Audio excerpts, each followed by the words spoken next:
Good morning, friends. This is Rohit sir from KP Academy. I'm Diploma in Engineering classes.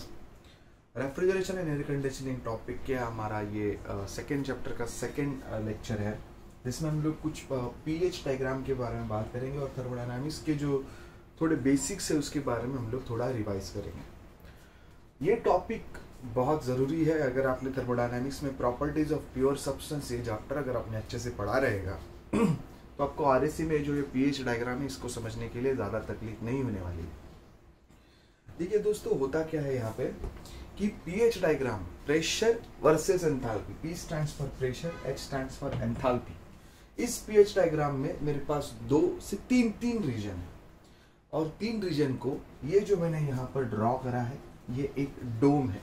क्या है? एक डोम है जो मैंने ड्रॉ करा है। यहाँ पर एक पॉइंट जो है, जो ये 2 डोम को, 2 लाइंस को सेपरेट करता है, इस पॉइंट को बोलते हैं हम लोग क्रिटिकल पॉइंट। कौन सा पॉइंट बोलते हैं हम लोग इसको? क्रिटिकल पॉइंट बोलते हैं हम लोग इसको, ठीक है।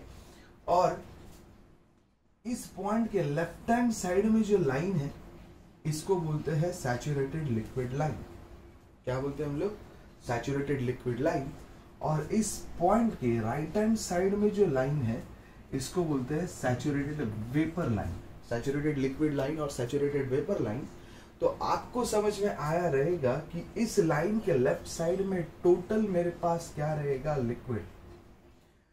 सैचुरेटेड वेपर लाइन के राइट साइड में मेरे पास टोटल क्या रहने वाला है? वेपर। और इनके बीच में को एग्जिस्ट करता है लिक्विड प्लस वेपर। इस दोनों रीजन के बीच में क्या एग्जिस्ट करता है? Liquid plus vapour. ओके, तो जो सैचुरेटेड लिक्विड लाइंस के लेफ्ट हैंड साइड में जो पूरा रीजन है उसको हम कौन सा रीजन बोलते हैं? सबकूल्ड रीजन। सैचुरेटेड वेपर लाइन के राइट हैंड साइड में जो भी रीजन है उसको बोलते हैं हम लोग सुपरहीटेड रीजन।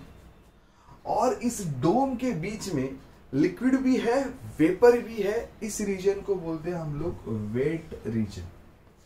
आरएससी को समझने के लिए अगर आपके पास एक बेसिक नॉलेज है, इस जो मैंने अभी आपको बताया है वो इतना बेसिक भी है तो आपके लिए वो बहुत सही है, ठीक है। अभी देखो, मैं बोल रहा हूं saturated. Saturated, what is meaning of saturated liquid और सैचुरेटेड वेपर? अगर आपने देखा रहेगा कि फेज ट्रांसफॉर्मेशन डायग्राम अगर आपने पढ़ा रहेगा, प्रॉपर्टीज ऑफ प्योर सब्सटेंस, जो टेक्निकल इंफॉर्मेशन है जो हमारी थर्मोडायनामिक्स की, अगर आपने वहां पर इस चीज को पढ़ा रहेगा तो मैं आपको एक चीज यहाँ पर, ये वेट रीजन है, मैं इसको रफ कर देता हूँ। एक्चुअली हमारे पास पेंडेमिक चालू है, बोर्ड की मात्रा छोटी सी है, यहाँ पर घर पे पढ़ा रहा हूँ तो आपको थोड़ा एडजस्ट करना पड़ेगा। सैचुरेटेड लिक्विड और सैचुरेटेड वेपर का मतलब क्या होता है? मान लीजिए आपके पास सबसे पहले था सॉलिड। सबसे पहले क्या है आपके पास? सॉलिड। या फिर मैं इसको यहां पर ड्रॉ करता हूं, ठीक है। सॉलिड है। सॉलिड को मैंने टेम्परेचर दिया, मतलब टेम्परेचर देना मतलब मैंने क्या ऐड करी? हीट ऐड करी। क्यूइन हीट ऐड करी, मतलब टेम्परेचर मैंने अगर उसको सप्लाई किया, ठीक है। तो टेम्परेचर, जैसे कि आप ले लो आइस जो सॉलिड है, उसको एक बकेट में रखो और उसको हीट सप्लाई करो, ठीक है। तो वो सॉलिड थोड़ी देर बाद किसमें कन्वर्ट हो जाएगा? लिक्विड में, ठीक है। इसमें कन्वर्ट हो जाएगा लिक्विड, ठीक है। और इस लिक्विड को इधर क्या रहेगा? Liquid plus part amount of solid रहेगा स्टार्टिंग में। तो ये आइस रहेगा, जैसे कि 0, ये -4 डिग्री सेंटीग्रेड पर था सॉलिड, जो आइस के बारे में बात करी। फिर बाद में ये लिक्विड प्लस सॉलिड में कन्वर्ट हो गया, ठीक है, जिसको हम लोग सैचुरेटेड लिक्विड यहाँ पर भी बोलते हैं, बट मैं इसको लिक्विड प्लस सॉलिड ही बोलता हूँ। ये थोड़ा आइस है, थोड़ा लिक्विड है, ठीक है। थोड़ी हीट ऐड करी तो ये किस में कन्वर्ट हो गया? 0 डिग्री सेंटीग्रेड पे। तो 0 डिग्री सेंटीग्रेड पे भी ये क्या है? सॉलिड ही रखो, ठीक है, सॉलिड ही रखो। फिर से और हीट ऐड करी तो फिर ये सैचुरेटेड लिक्विड में कन्वर्ट हो गया।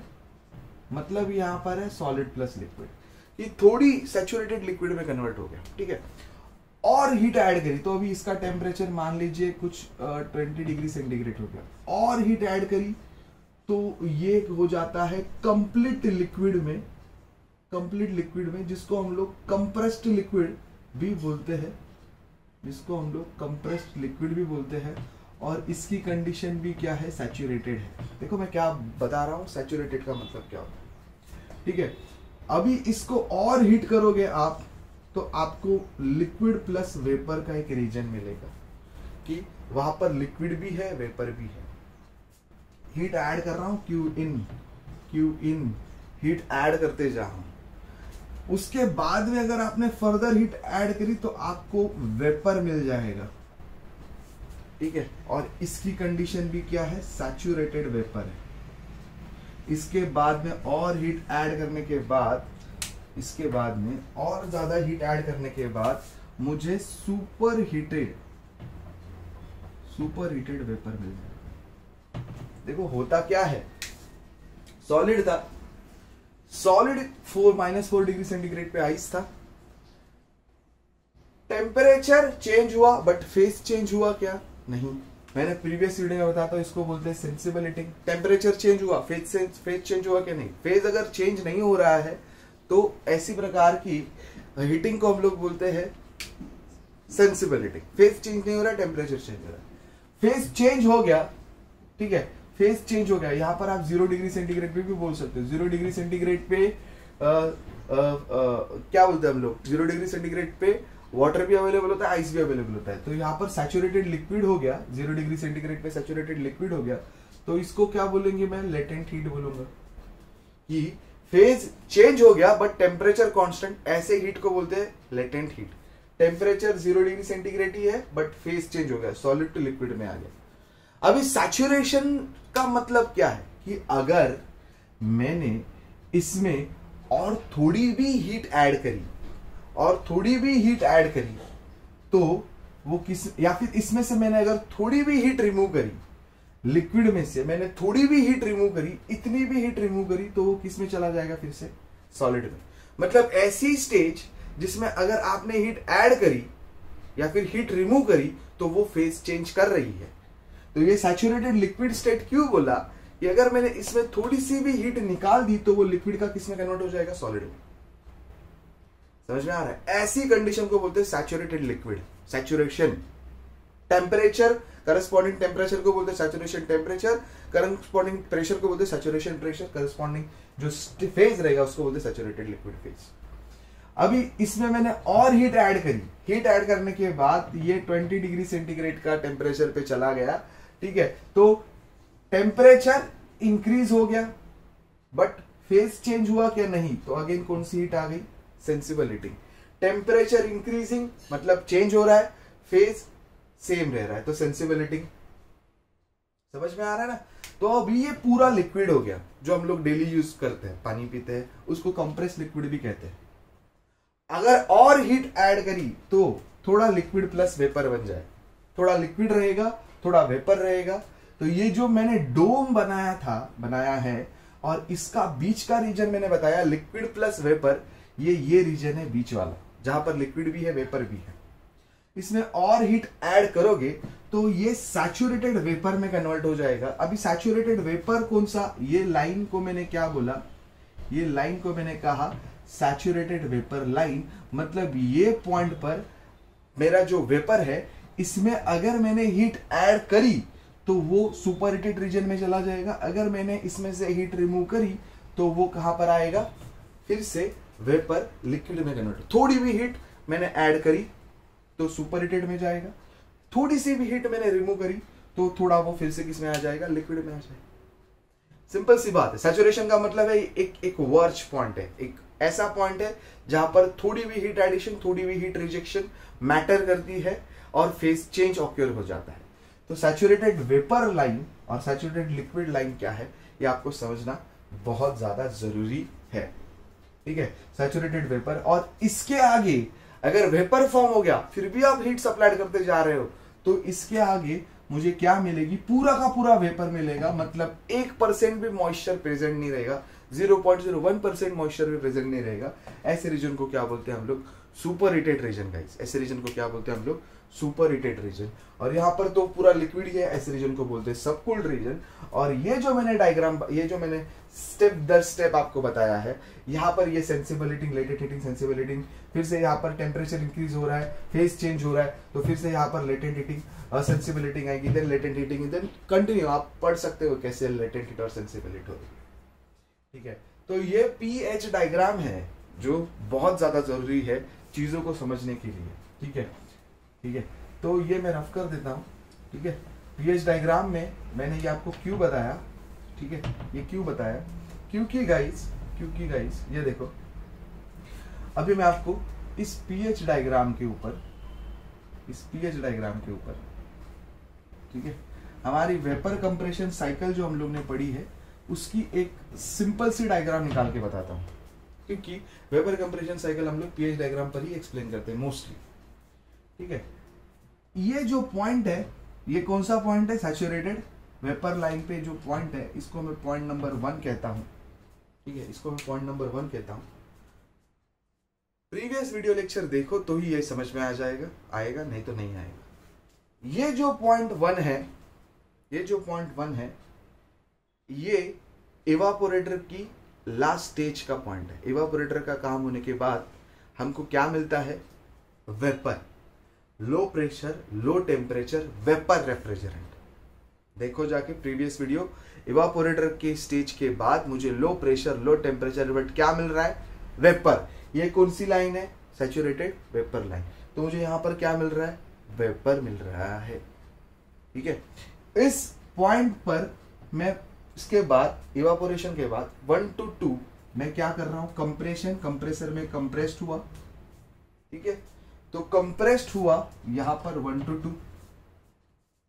ठीक है, 1 to 2 कंप्रेशन हुआ, कांस्टेंट प्रेशर कांस्टेंट टेम्परेचर मुझे, देन यहां पर क्या हुआ, कंडेंसर, कंडेंसर में क्या हो गई, कांस्टेंट प्रेशर। ये कांस्टेंट प्रेशर लाइन है। देखो यहां पर क्या है, मैं इसको रफ कर देता हूं, आपको समझ में आ रहेगा सबकूल्ड रीजन कौन सा है, सुपर हीटेड रीजन कौन सा है, ये रीजन आपको समझ में आ रहेंगे। यहां पर pressure P2 is equal to P3 है। मैंने आपको बताया था कि कंडेंसर में जो भी वर्क होगा और इवापोरेटर में जो भी वर्क होगा वो कांस्टेंट प्रेशर कांस्टेंट टेम्परेचर पे वर्क होगा। कांस्टेंट प्रेशर कांस्टेंट टेम्परेचर, यहां पर क्या हो गया, कंडेंसेशन। 1 to 2 क्या हो गया मेरे पास यहाँ पे, कंप्रेशन। कंप्रेशन होने के बाद मेरा प्रेशर एंथैल्पी H1 से लेके कहां तक बढ़ी, H2 तक बढ़ी, एंथैल्पी इंक्रीज हो गई। ठीक है, प्रेशर कांस्टेंट है, P2 is equal to P3 condenser में। ठीक है, इसको बोलता हूं मैं 2' और यहां पर आता है 3, कंप्रेशन कंडेंसेशन। ठीक है, देन होता है एक्सपांशन वॉल्व में कांस्टेंट एंथैल्पी एक्सपांशन होता है। तो 3 to 4 में मैं यहां पर ऐसे नीचे आता हूं, 3 to 4 में जहां पर हमारी H3 इज इक्वल टू क्या होता है, H4। 3 to 4 में यहां पर मेरे पास क्या हो गया, एक्सपांशन हो गया। ठीक है,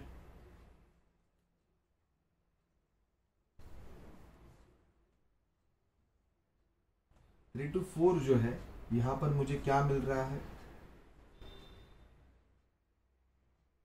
एक्सपांशन मिल रहा है। ठीक है, एंड देन 3 to 4 के बाद मेरे पास 4 to 1 कांस्टेंट प्रेशर से क्या हो रहा है, evaporation. Constant pressure constant temperature पे क्या होता है, कंडेंसेशन एंड इवापोरेशन होता है गाइस।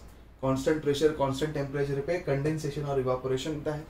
ये 1 to 2 मेरा कंप्रेशन हो गया, 2 to 3 मेरा कंडेंसेशन हो गया, constant pressure constant temperature, 3 to 4 मेरा एक्सपांशन हो गया, and 4 to 1 constant pressure constant temperature evaporation हो गया। ये हो रही है मेरी पीएच डायग्राम के ऊपर मेरे vapour compression VCC vapour compression cycle की रिप्रेजेंटेशन ऑन पीएच डायग्राम। ठीक है, representation on pH diagram. Next video lecture में इसके बारे में और बात करेंगे।